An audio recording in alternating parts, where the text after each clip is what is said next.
보도 경위 설명 요구에 검찰 고발까지 MBC에 대한 대통령실과 여당의 전방위적인 압박 수위가 높아지면서 언론 자유 침해를 우려하는 목소리가 커지고 있습니다. 조국현 기자가 취재했습니다.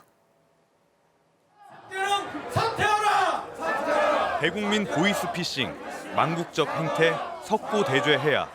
국민의힘 의원들이 MBC를 향해 연일 쏟아낸 자극적인 언사들입니다. 결국 대통령의 명예훼손을 이유로 MBC만 콕 집어 검찰에 고발했습니다. 대다수 언론사가 같은 내용을 전했음에도 특정 언론사만 압박해 언론의 비판 기능을 약화시키려는 시도로밖에 볼 수 없다는 지적이 잇따릅니다. 대통령을 비판하는 것들에 대한 이른바 억압 효과를 가져와서 어떠한 비판과 지적도 하지 말아라. 이런 식이 될 가능성이 상당히 높죠. 언론을 공격해서 뭔가 문제를 풀어보려고 하는 좀 잘못된 관행이 반복되고 있는 거죠. 근데 그렇게 해서 지금까지 성공한 사례가 한 번도 없어요. 고발 요건이 성립하는지 의문을 제기하는 의견도 있습니다.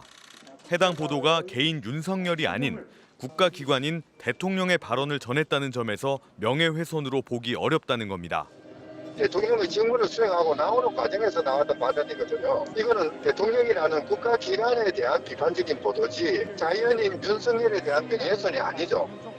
급기야 해당 보도를 가짜뉴스로 못 박은 대통령실의 행태는 임기 내내 비판 언론을 적으로 돌려 혼란을 이어갔던 트럼프 전 미국 대통령을 연상시킨다는 걱정도 나옵니다.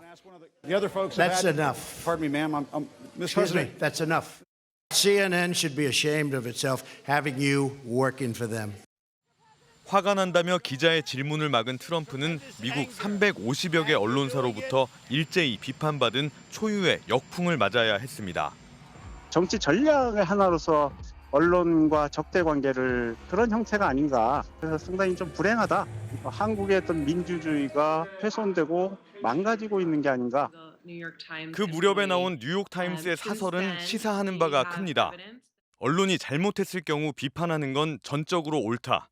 하지만 자신이 좋아하지 않는 진실을 가짜뉴스라고 주장하는 건 민주주의 생명을 위협한다고 적었습니다.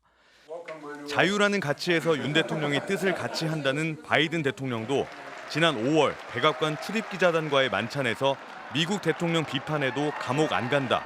그 어느 때보다 언론 자유가 중요하다고 강조했습니다. MBC 뉴스 조국현입니다.